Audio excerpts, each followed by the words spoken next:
നായയുടെ ശരീരവും പി.സി. ജോർജിന്റെ തലയും ഉൾപ്പെടുത്തി കോട്ടയം നഗരത്തിൽ ഫ്ലക്സ് ബോർഡുകൾ സ്ഥാപിച്ചു. ഡിവൈഎഫ്ഐ ആണ് നഗരത്തിന്റെ വിവിധ ഭാഗങ്ങളിൽ ബോർഡുകൾ സ്ഥാപിച്ചത്. പോലീസ് എത്തി ബോർഡ് നീക്കാൻ ശ്രമിച്ചത് പ്രവർത്തകർ ഇടപെട്ട് തടഞ്ഞു. പി.സി. ജോർജിനെതിരെ നടത്തുന്ന പ്രതിഷേധത്തിന്റെ ഭാഗമായാണ് ഡിവൈഎഫ്ഐ ഫ്ലക്സ് ബോർഡുകൾ സ്ഥാപിച്ചത്. നഗരത്തിന്റെ വിവിധ ഭാഗങ്ങളിലാണ് കഴിഞ്ഞ 2 ദിവസമായി ബോർഡുകൾ വെച്ചത്. പി.സി. ജോർജിന്റെ തലയുടെ ഭാഗങ്ങളും നായയുടെ ശരീരവുമായാണ് ബോർഡുകൾ. ചില ദൃശ്യമാധ്യമങ്ങളുടെ മൈക്കുകളും ചിത്രത്തിലുണ്ട്. ജോർജിനെതിരെ രൂക്ഷ വിമർശനം നടത്തി അടിക്കുറിപ്പുകളും ബോർഡുകളിൽ ഉൾപ്പെടുത്തിയിട്ടുണ്ട്.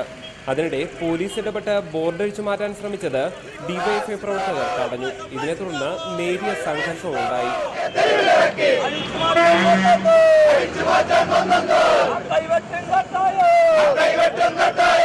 സംഭവം ശ്രദ്ധയിൽപ്പെട്ടതോടെ ചില സ്ഥലങ്ങളിലെ ബോർഡ് പോലീസ് എത്തി നീക്കം ചെയ്തു. ബോർഡ് അഴിച്ചു നീക്കും മുമ്പ് ഒരു ഫോട്ടോയെങ്കിലും എടുക്കാനായി മൊബൈലുമായി നാട്ടുകാരും രംഗത്തുണ്ട്. ബോർഡിന് കാവലുമായി ഡിവൈഎഫ്ഐക്കാരും. റിപ്പോർട്ടർ, കോട്ടയം.